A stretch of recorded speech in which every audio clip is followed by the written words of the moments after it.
आज की इस क्लास में सबसे पहले हम लोग जीके और करंट अफेयर्स के महत्वपूर्ण क्वेश्चंस का रिवीजन करेंगे और लास्ट में आज के महत्वपूर्ण करंट अफेयर्स को देखेंगे। आइए स्टार्ट करते हैं आज की क्लास को।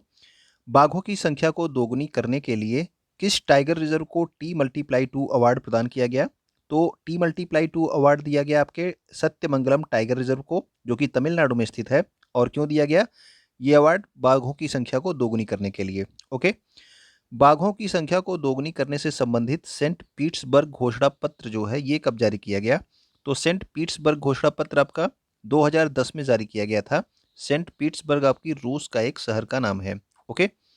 अगला हमारा है सेंट पीटर्सबर्ग घोषणा पत्र 2010 के अनुसार बाघों की संख्या दोगुनी करने का जो लक्ष्य रखा गया है ये कब तक रखा गया है? तो ये लक्ष्य रखा गया है 2022 तक बाघों की संख्या को दोगुनी करने का लक्ष्य रखा गया। सेंट पीटर्सबर्ग घोषणा पत्र और कब आया था? 2010, ठीक है ना। इसके अनुसार प्रोजेक्ट टाइगर जो है ये कब से प्रारंभ किया गया? तो प्रोजेक्ट टाइगर भारत में स्टार्ट किया गया है 1973 से। ओके, 1973 से प्रोजेक्ट टाइगर स्टार्ट किया गया था। और अभी जो आपकी लेटेस्ट आपकी जनगणना हुई थी, बाघ जनगणना 2019, इसके अनुसार जो है भारत में कुल कितने टाइगर रिजर्व टाइगर हैं? टाइगर टाइगर रिजर्व नहीं, टाइगर हैं। तो बाघ जनगणना में आपके बाघों की जनगणना हुई थी, इसमें कितने बाघ हैं वर्तमान में भारत में? तो 2967 जो हैं वर्तमान में भारत में टाइगर्स हैं। और सर्वाधिक टाइगर्स की संख्या ये किस राज्य में है? तो सबसे अधिक टाइगर्स हैं आपके मध्य प्रदेश में, और इसको जो है टाइगर स्टेट भी कहा जाता है। और कितनी संख्या है? तो 526। किसके अनुसार? तो बाघ जनगणना 2019 के अनुसार। ओके।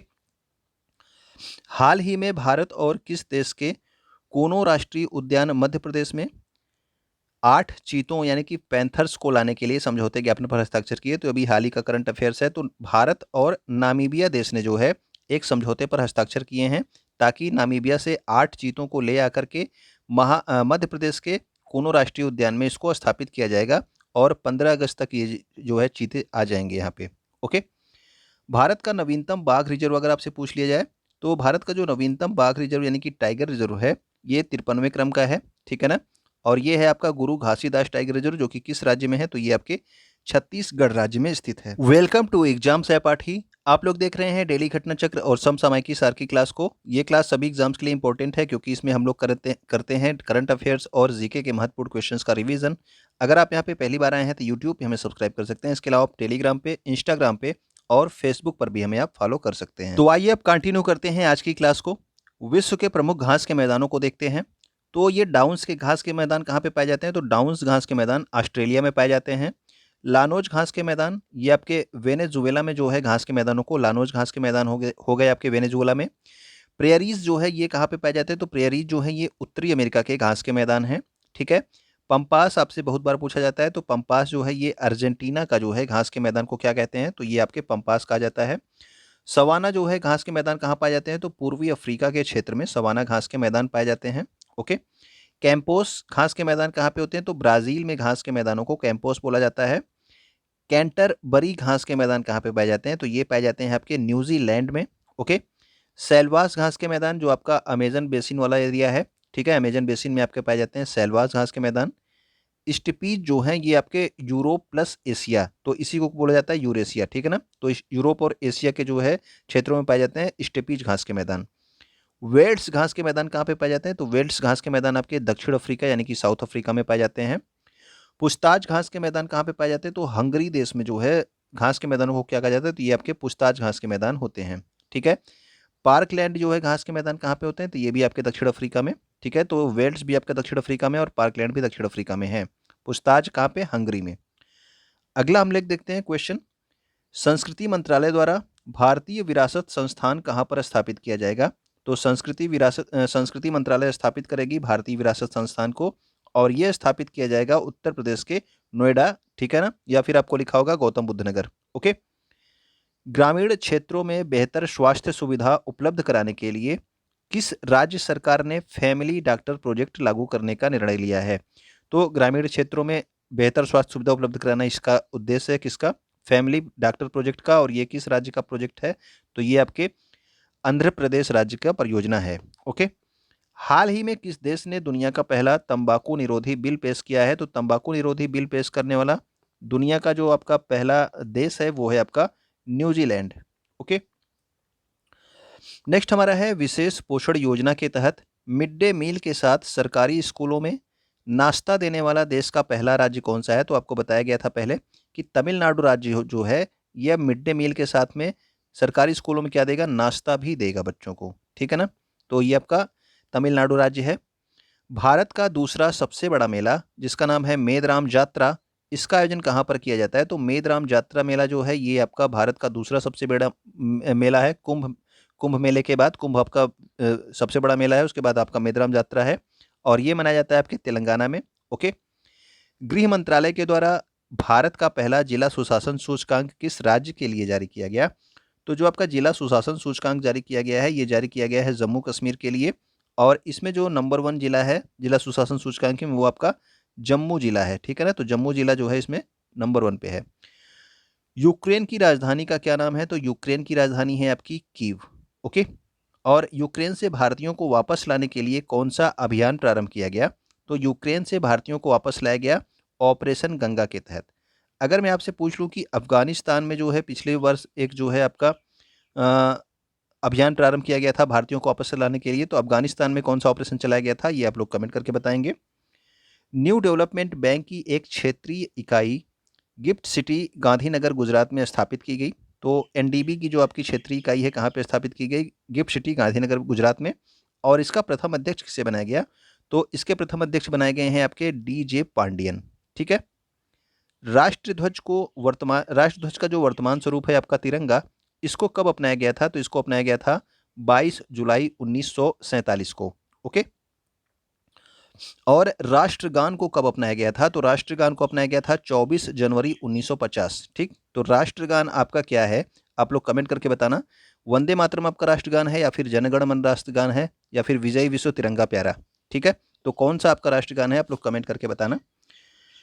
आर्थिक रूप से कमजोर छात्रों के लिए मुफ्त में सिविल सेवा की परीक्षा की तैयारी कराने के लिए किस राज्य ने सीएम सारथी योजना प्रारंभ की है? तो सीएम सारथी योजना ये झारखंड राज्य के द्वारा प्रारंभ की गई, ठीक है ना।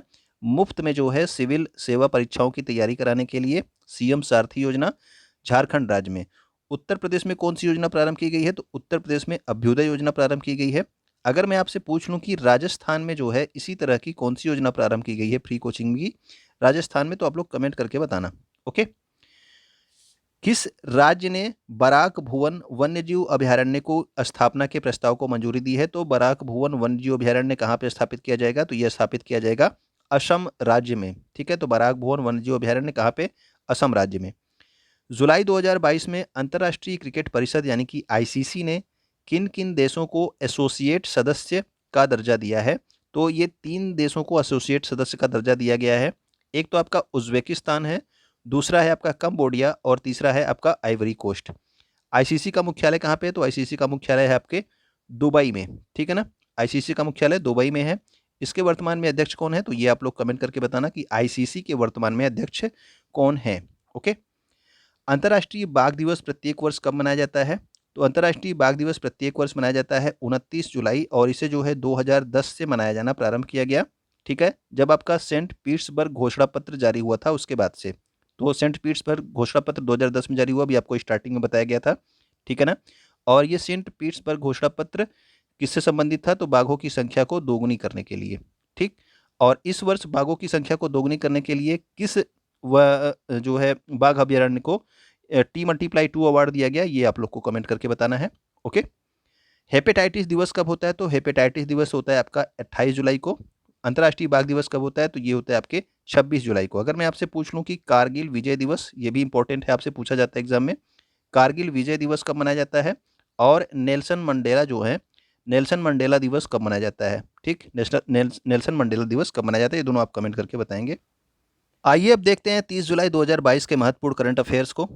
हाल ही में किसे विंस्टन चर्चिल लीडरशिप अवार्ड से सम्मानित किया गया है? तो विंस्टन चर्चिल लीडरशिप अवार्ड से सम्मानित किया गया वोलोदिमीर जेलेंस्की को, जो कि कहाँ के राष्ट्रपति हैं? तो ये आपके यूक्रेन के राष्ट्रपति हैं वोलोदिमीर जेलेंस्की। इनको जो है अभी हाल ही में विंस्टन चर्चिल लीडरशिप अवार्ड दिया गया और ये किस देश का अवार्ड है? तो ये आपके ब्रिटेन का अवार्ड है, ठीक है ना। तो ये आपके ब्रिटेन देश के द्वारा दिया जाता है विंस्टन चर्चिल लीडरशिप अवार्ड। अगला हमारा है, कौन सी राज्य सरकार जनजातीय क्षेत्रों में हर घर ऊर्जा उत्सव आयोजित करके ग्रामीण लोगों को जीवन में प्रकाश लाने के लिए प्रतिबद्ध है। तो ये आपका हर घर ऊर्जा उत्सव कहाँ पे मनाया जाएगा? तो ये मनाया जाएगा महाराष्ट्र राज्य में। और किस क्षेत्रों के घर पे? तो जनजातीय जो क्षेत्र हैं वहाँ के हर घर पे जो है आपका हर घर ऊर्जा उत्सव मनाया जाएगा महाराष्ट्र राज्य में। ओके। अगला हमारा है, हाल ही में कौन सा राज्य सेमीकंडक्टर नीति शुरू करने वाला भारत का पहला राज्य बन गया है? तो सेमीकंडक्टर नीति का उद्देश्य क्या है कि राज्य में सेमीकंडक्टर से संबंधित जो है इन्वेस्ट लाना और यहाँ पे सेमीकंडक्टर्स का निर्माण करना। तो ये आपके गुजरात राज्य ने क्या किया है, सेमीकंडक्टर नीति स्टार्ट की है। ठीक है, और ये ऐसा करने वाला भारत का पहला राज्य जिसने सेमीकंडक्टर नीति तैयार की है। जुलाई 2022 में देवी महाकाली की पूजा से संबंधित बोनालू महोत्सव किस राज्य में मनाया गया? तो बोनालू महोत्सव जो है आप आपसे एग्जाम में पूछा जाता है, जब भी ये इस तरह के क्वेश्चन महोत्सवों के, तो आपसे ये पूछ लिया जाता है कि किस राज्य में मनाया गया या फिर ये किस से संबंधित है। तो आप याद रखना देवी महाकाली की पूजा से संबंधित है बोनालू उत्सव और ये तेलंगाना राज्य में मनाया गया। ठीक है, इसके अलावा अगर मैं आपसे पूछ लूँ बथुकम्मा महोत्सव, ठीक है, बथुकम्मा महोत्सव जो है ये कहाँ पे मनाया जाता है? तो ये भी आपके तेलंगाना राज्य में मनाया जाता है। और इसे जो है किस तरह का त्योहार कहा जाता है? ठीक है, तो बथुकम्मा महोत्सव को फूलों का त्योहार कहते हैं। कहाँ पे मनाया जाता है? तेलंगाना राज्य में। ओके। अगला हमारा है, हाल ही में डिजिटल भुगतान सूचकांक किस संस्था के द्वारा जारी किया गया? तो डिजिटल भुगतान सूचकांक आप संस्था का नाम जरूर याद रखेंगे, क्या है? रिजर्व बैंक ऑफ इंडिया यानी कि आरबीआई ने जारी किया डिजिटल भुगतान सूचकांक। और इसके अनुसार क्या होगा कि देश में जो आपका डिजिटल भुगतान है यानी कि डिजिटल जो आपके पेमेंट्स हैं, ठीक है, मोबाइल से जो पेमेंट किए जाते हैं वो उनका जो है बहुत तेजी से वो बढ़ रहे हैं। ओके।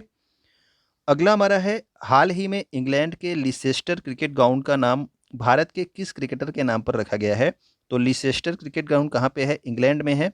और इसका नाम जो है भारत के जो क्रिकेटर थे, पूर्व क्रिकेटर सुनील गावस्कर, इनके नाम पर रखा गया है। ओके। 15 अगस्त 2022 को किस भारतीय युद्धपोत के द्वारा ब्राजील के रियो डी जेनेरियो में तिरंगा फहराया जाएगा? तो 15 अगस्त को आपका स्वतंत्रता दिवस होता है, ठीक है, और इसको ये ब्राजील में जो है तिरंगा फहराया जाएगा ब्राजील के रियो डी जेनेरियो में। और किस युद्धपोत के द्वारा?